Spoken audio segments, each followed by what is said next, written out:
Hello नमस्कार, कशा आहात सर्वजण? मजेत ना? पुन्हा एकदा नवीन व्हिडिओमध्ये तुम्हा सर्वांचं अगदी मनापासून स्वागत आहे। आजच्या व्हिडिओमध्ये आपण उपवासासाठीची भाकरी आणि खरडा कसा बनवायचा ते पाहणार आहोत। भाकरी मऊसूद राहावी आणि छान टम्म फुगावी यासाठी आपण एक ट्रिक वापरणार आहोत।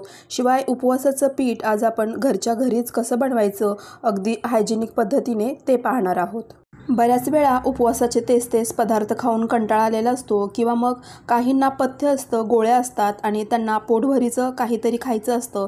अशा वेळी आपण उपवासाचं पीठ जर घरच्या घरी बनवलं आणि त्यापासून भाकरी बनवली किंवा मग या पिठापासून आपण बरेचसे पदार्थ बनवू शकतो।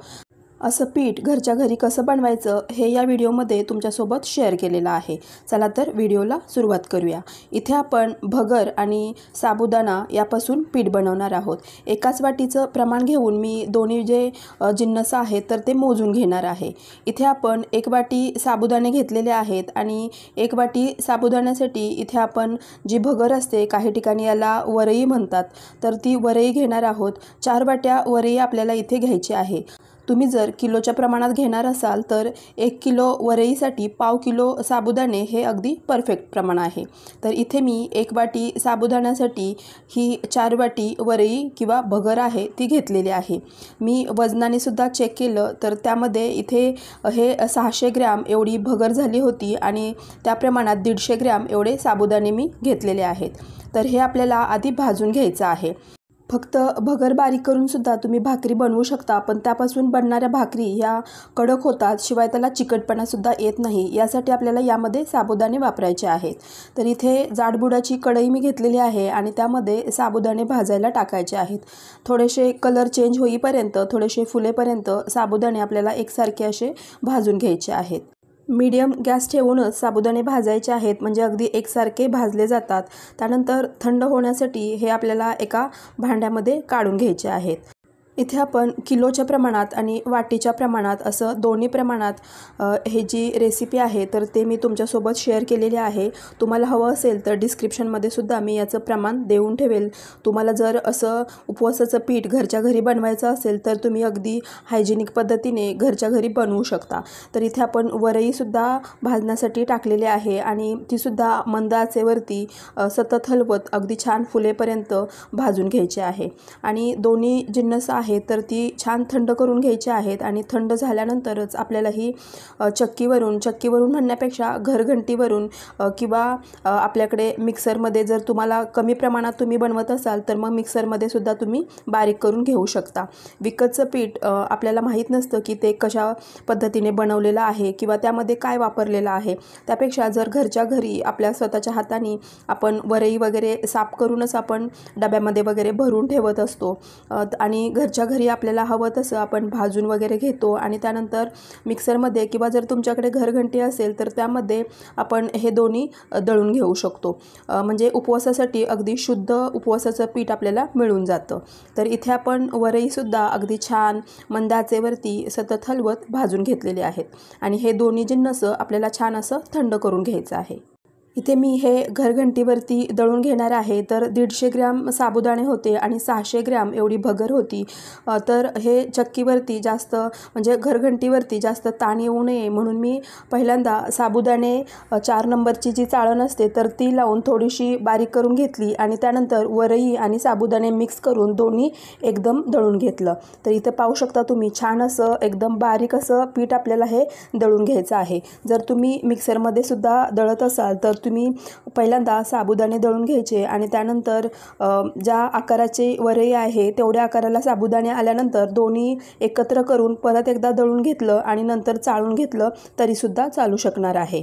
आणि हे उपवासाचं जे पीठ असतं तर ते आपल्याला एकदम बारीक असं दळून घ्यायचं आहे, कारण आपण त्यापासून भाकरी बनवणार आहोत। जर पीठ एकदम छान असं बारीक असेल तर आपल्या भाकरी ह्या अगदी छान अशा बनून तयार होणार आहे।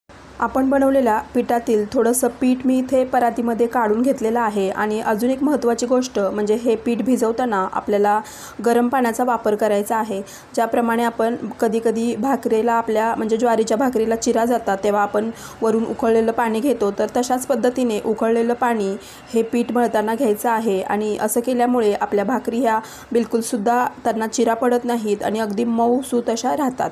तर इथे मी अगदी 2-3च भाकरी बनवणार आहे आणि तेवढ्या प्रमाणात इथे मी पीठ घेतलेलं आहे आणि हे उकळलेलं पाणी टाकून आपण ज्याप्रमाणे ज्वारीची भाकरी बनवतो तर त्याप्रमाणे याला मिक्स करून घ्यायचं आणि हे पीठ सुद्धा छान असं मळून घ्यायचं आहे। भाकरीचं पीठ आपण मळतोय तोपर्यंत आपल्याला तवा सुद्धा गरम करून घ्यायचा आहे, म्हणजे छान गरम झालेला जर तवा असेल तर मग आपली भाकरी सुद्धा अगदी छान होते। तर इथे मी तवा गरम करत ठेवलेला आहे आणि त्यानंतर हे पीठ सुद्धा अगदी छान असं मळून घेतलेलं आहे। छोटी मोठी तुम्हाला आवडेल तशी तेवढ्या आकाराची तुम्ही भाकरी बनवू शकता। तर इथे मी 2-3च भाकरी बनवणार आहे। या पद्धतीने अगदी तांदळाच्या भाकरी कशा मऊसूद असतात तर तशा पद्धतीनेच या उपवासाच्या ज्या भाकरी आहेत त्यासुद्धा अगदी छान मऊसूद अशा बनून तयार होतात। ज्या पद्धतीने आपण ज्वारीच्या बाजरीच्या भाकरी अशा थापून बनवतो तर त्या पद्धतीनेच आपण या भाकरी बनवायच्या आहेत। तुम्हाला हवं असेल तर पोळपाटावरती लाटूनसुद्धा याचे गोळे बनवून लाटूनसुद्धा तुम्ही अशी भाकरी बनवू शकता। तवा आपला छान गरम झालेला आहे आणि त्याच्यावरती ही भाकरी आपण टाकून घेतलेली आहे आणि जी खालची बाजू असते ती वरती करायची आणि वरच्या बाजूला पाणी लावून घ्यायचं आणि वरची बाजू जी पाण्याची आहे तर ती सुकल्यानंतर आपल्याला ही भाकरी पलटी करून घ्यायची आहे। म्हणजे ज्वारीची भाकरी आपण ज्या पद्धतीने बनवतो तर त्याच पद्धतीने भाकरी ही बनवून घ्यायची आहे। तर इथे आपण दुसरीसुद्धा भाकरी याच पद्धतीने अशी थापून घेणार आहोत।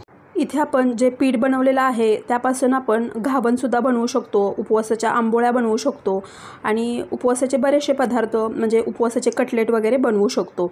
आणि ही जी भाकरी आहे तर ती भाकरी आपण उपवासाला चालेल अशी बटाट्याची रस्सा भाजी जर बनवली तर त्यासोबतसुद्धा खाऊ शकतो। भाकरी एका बाजूने छान पचल्यानंतर तव्यामध्येच मी ती पालती घालून घेतलेली आहे आणि इथे पाहू शकता तुम्ही ही भाकरी आपली छान अशी टम्म फुगली गेलेली आहे। जास्त पातळ किंवा जास्त जाड नाही ही भाकरी थापायची, थोडीशी मीडियम थापायची म्हणजे अगदी छान फुगते सुद्धा। तर इथे दोन्ही बाजूनी छान अशी ही भाकरी मी भाजून घेतलेली आहे आणि याच पद्धतीने आपण आता राहिलेल्या भाकरीसुद्धा बनवून घेणार आहोत। तर इथे मी अगदी 2-3च भाकरी तुम्हाला फक्त हे पीठ कशा पद्धतीचं आहे आणि यापासून आपण भाकरी कशा पद्धतीने बनवू शकतो हे दाखवण्यासाठी 2-3च भाकऱ्या बनवून दाखवणार आहे। हे भाकरीचं पीठ आपण मळून घेतलं तर त्यामध्ये मी चवीनुसार थोडंसं मीठसुद्धा टाकलं होतं आणि तुम्हाला हवं असेल तर हे पीठ मळताना त्यामध्ये तुम्ही थोडंसं मीठसुद्धा टाकून घेऊ शकता आणि थोडंसं जर तेल टाकलं अगदी 1 चमचाभर तरीसुद्धा आपल्या भाकरी ही अगदी छान अशा मऊसूद अशा राहतात। तर इथे दुसरी भाकरीसुद्धा तुम्ही पाहू शकता, अगदी तांदळाच्या भाकरी कशा पांढऱ्या शुभ्र असतात तर तशा पद्धतीनेच या भाकरी बनून तयार होतात।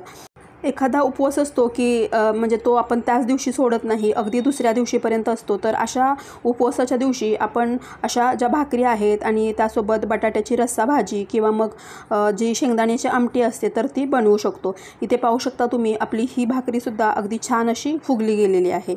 मस्त अशा भाकरी ह्या बनून तयार होतात आणि या भाकरींसोबत खाण्यासाठी आज आपण इथे उपवासाचा जो ठेचा असतो, जो खरडा असतो तर तो बनवणार आहोत। यासाठी भाकरी झाल्यानंतर त्याच तव्यामध्ये मी थोडेसे शेंगदाणे टाकलेले आहेत। हा खरडा बनवण्यासाठी मी शेंगदाण्याचा वापर केलेला आहे। यामध्ये आपण लसूण किंवा कोथिंबीर वगैरे वापरणार नाही। तर इथे शेंगदाणे छान असे भाजले गेल्यानंतर आपल्याला ते काढून घ्यायचे आहेत आणि इथे मी मिरच्याचे एकाचे 2 तुकडे करून त्याच तव्यामध्ये टाकून घेतलेले आहेत। थोडेसे डाग पडेपर्यंत या मिरच्यासुद्धा आपल्याला छान अशा भाजून घ्यायच्या आहेत आणि त्यानंतर यामध्ये मी थोडंसं तेल टाकलेलं आहे। जर तुम्ही उपवासाला जिरे खात असाल तर तुम्ही यामध्ये अगदी छोटा चमचा एवढे जिरे टाकायचे आहेत आणि हे सर्व छान असं परतून घ्यायचं आहे। त्यानंतर जे आधी आपण शेंगदाणे भाजून ठेवले होते ते सुद्धा यामध्ये टाकायचे आणि छान असं मिक्स करून घ्यायचं। असं केल्यामुळे हा जो ठेचा आहे, जो खरडा आहे तो अगदी छान असा सुट्टा सुट्टा होतो, जास्त गच्च असा तयार होत नाही। त्यानंतर चवीनुसार मीठ यामध्ये मी टाकलेला आहे आणि सर्व एका प्लेटमध्ये थंड होण्यासाठी काढून घेतलेला आहे आणि त्यानंतर मी याचा खरडासुद्धा बनवून घेतलेला आहे। इथे पाहू शकता तुम्ही आपल्या छान मस्त अशा या भाकरी बनवून तयार झालेल्या आहेत। अगदी पांढऱ्या शुभ्र आणि अगदी छान मऊसूद अशा या भाकरी बनवून तयार होतात. त्यामुळे जर आपल्याकडे असा उपवास वगैरे असेल तर त्यासाठी अशा भाकरी आपण बनवू शकतो आणि अगदी छान टम्म अशा फुगतातसुद्धा. आणि या भाकरीसोबत खाण्यासाठी आपण इथे उपवासाचा खरडा बनवलेला आहे. तर खरडासुद्धा अगदी सोप्या पद्धतीने पटकन आपण बनवून घेऊ शकतो. आणि इथे पाहू शकता तुम्ही छान असा सुट्टा सुट्टा हा खरडा बनवून तयार झालेला आहे. या पद्धतीने तुम्हीसुद्धा उपवासाचं पीठ घरच्या घरी बनवून अशी घरच्या घरी उपवासाची भाकरी आणि खरडा नक्की बनवून पहा. आणि ही रेसिपी तुम्हाला कशी वाटली हे कमेंट करून नक्की सांगा. इथे पाहू शकता तुम्ही अगदी सॉफ्ट अशी ही भाकरी बनवून तयार झालेली आहे. आणि ही आपण अशी खरड्यासोबत किंवा भाजीसोबत खाऊ शकतो. तर इथे ही मी तुम्हाला खोलूनसुद्धा दाखवते. अगदी आतपर्यंत टम्म अशी फुगली गेलेली आहे. हा व्हिडिओ जर तुम्हाला आवडला असेल तर व्हिडिओला लाईक करून तुमच्या फ्रेंड आणि फॅमिलीमध्ये शेअर करा. त्याचबरोबर तुम्ही जर अजून आपल्या चॅनलला सबस्क्राईब केलं नसेल तर सबस्क्राईब करून बेल आयकॉन प्रेस करा. म्हणजे इथून पुढे येणाऱ्या माझ्या सर्व व्हिडिओचे नोटिफिकेशन सर्वात आधी तुमच्यापर्यंत पोहोचेल. व्हिडिओ शेवटपर्यंत पाहिल्याबद्दल तुम्हा सर्वांचे धन्यवाद. भेटूया पुढच्या व्हिडिओमध्ये. तोपर्यंत मस्त खा आणि स्वस्त रहा. थँक्यू.